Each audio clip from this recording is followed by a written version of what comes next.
¿Entregará Maduro el poder si pierde las elecciones? ¿Qué incentivos hay que ofrecerle al chavismo para que no se aferre al poder? ¿Cuáles son las condiciones que se deben crear para facilitar la alternancia en el poder en Venezuela? El gobierno de Nicolás Maduro no tiene ningún interés en mejorar las condiciones electorales que estimulen a votar masivamente en su contra y lo saquen del poder. Mejorar las condiciones electorales a cambio de flexibilizar las sanciones es necesario, mas no suficiente para convocar unas elecciones libres y transparentes. Maduro necesita recuperar los fondos bloqueados para financiar los programas sociales que levanten su popularidad antes de las elecciones. Pero lo que más le interesa es negociar las garantías políticas que impidan una cacería de brujas contra el chavismo en caso de perder las elecciones y tener que entregar el poder. El gobierno no dejará correr en la carrera presidencial a quienes luego se conviertan en sus verdugos. Maduro no quiere pasar por el mismo calvario por el que han pasado Rafael Correa, Lula da Silva, Cristina Kirchner y Evo Morales. Para destrabar las negociaciones que finalmente conduzcan a unas elecciones competitivas, a tono con los estándares internacionales, el oficialismo necesita negociar con anticipación las garantías políticas que impidan se desate una persecución judicial en su contra una vez que pierda las elecciones. Por lo tanto, un tema clave para hacer posible la alternabilidad en el poder en Venezuela es el de las garantías que se le ofrecerán tanto al gobierno como a la oposición para que el resultado electoral no se convierta en una tragedia para los perdedores. Un pacto de convivencia es la clave para destrabar las negociaciones políticas. El respeto a los derechos políticos de los perdedores es un tema cardinal para avanzar hacia una solución del conflicto venezolano por la vía electoral y pacífica que abra las puertas a la alternancia en el poder. Pero esta negociación no se puede dejar para después de las elecciones. Tiene que realizarse antes y debe quedar constitucionalizada, legalmente blindada y acompañada por garantes internacionales que faciliten el respeto y cumplimiento de los acuerdos. El pacto de convivencia es la base de un nuevo acuerdo nacional que asegure las garantías políticas para todos los actores, incluyendo a los sectores de la oposición que serían acusados, enjuiciados y condenados por traición a la patria al haber promovido internacionalmente el reconocimiento de un gobierno interino, haber solicitado sanciones económicas contra Venezuela y haber planteado la invocación del TIAR y una intervención externa contra Venezuela.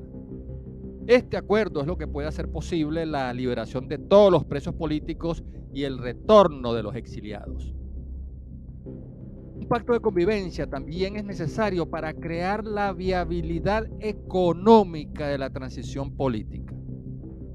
El nuevo gobierno recibirá un país con graves desequilibrios macroeconómicos que contraen la producción y generan inflación. Recibirá una industria petrolera en ruinas. Tendrá que hacerle frente al grave deterioro de los servicios públicos de agua potable, electricidad, gas doméstico, telecomunicaciones y escasez de combustibles.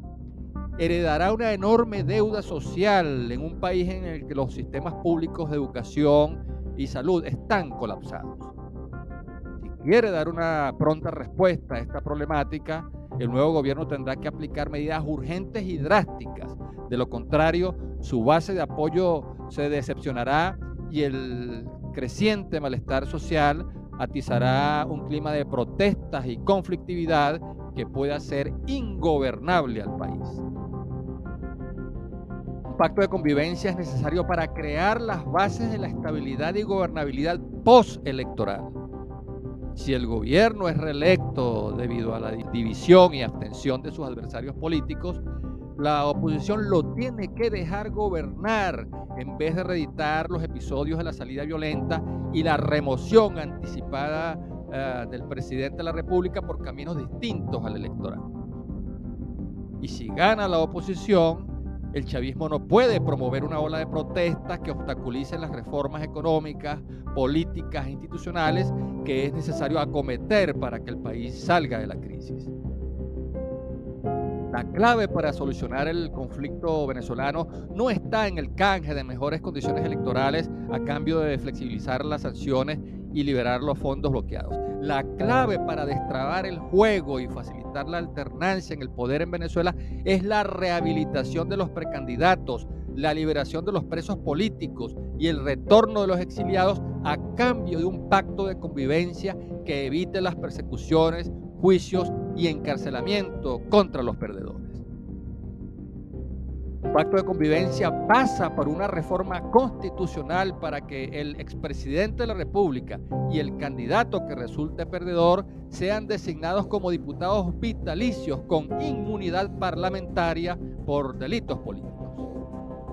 ¿Está la sociedad venezolana preparada para pagar este precio a cambio de unas elecciones limpias que faciliten la alternancia en el poder por la vía electoral y pacífica?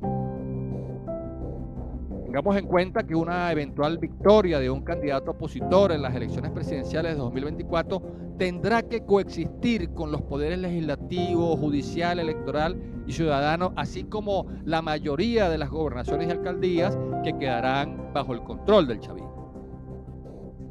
En tales circunstancias, un pacto de convivencia es necesario para avanzar hacia una cultura de la coexistencia política, de la cohabitación y cooperación entre los diferentes poderes públicos para asegurar el respeto y la colaboración entre los diferentes niveles de gobierno nacional, estatal y municipal.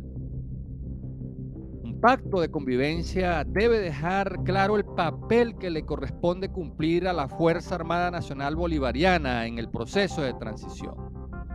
No basta que la Constitución y la ley establezcan que la Fuerza Armada no es beligerante y está subordinada al poder civil, porque la opinión pública nacional e internacional sabe muy bien el grado de poder económico que tiene, así como la identificación política que muestra con el chavismo. En vez de execrar y perseguir a los mandos militares, a la Fuerza Armada Nacional Bolivariana como institución, hay que ofrecerle incentivos para que garantice el respeto al resultado electoral y respalde la alternabilidad en el mando político. El principal obstáculo contra el que tendrá que lidiar un pacto de convivencia es la narrativa que se ha implantado nacional e internacionalmente de una Venezuela gobernada por un régimen dictatorial que viola derechos humanos y ha cometido delitos de lesa humanidad, con el cual no hay que negociar nada y cuyos responsables deben ser enjuiciados y condenados por la Corte Penal Internacional. La dirigencia opositora teme pagar los costos reputacionales de darle garantías a un gobierno acusado de narcotiranía, aliada de las FARC y del crimen internacional. Por eso evade tocar este punto, que es el que realmente tiene trancadas las negociaciones. En consecuencia, el sensible tema de la justicia transicional será un componente clave para que el pacto de convivencia no sea desvirtuado como un pacto de impunidad, sino como un gran acuerdo nacional que permita avanzar hacia el esclarecimiento de la verdad, la justicia y reparación de daños a las víctimas, la no repetición de la tragedia, el perdón, la reconciliación y el reencuentro de la nación venezolana, para que así pueda retomar la paz política, la senda del crecimiento económico y del bienestar social. Hasta aquí nuestro análisis. Habló para ustedes Víctor Álvarez, director del proyecto Pedagogía Económica y Electoral.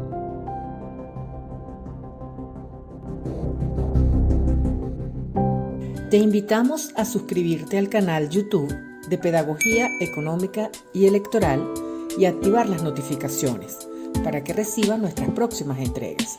Si te gusta nuestro contenido, te invitamos a darle like y compartirlo con tus contactos.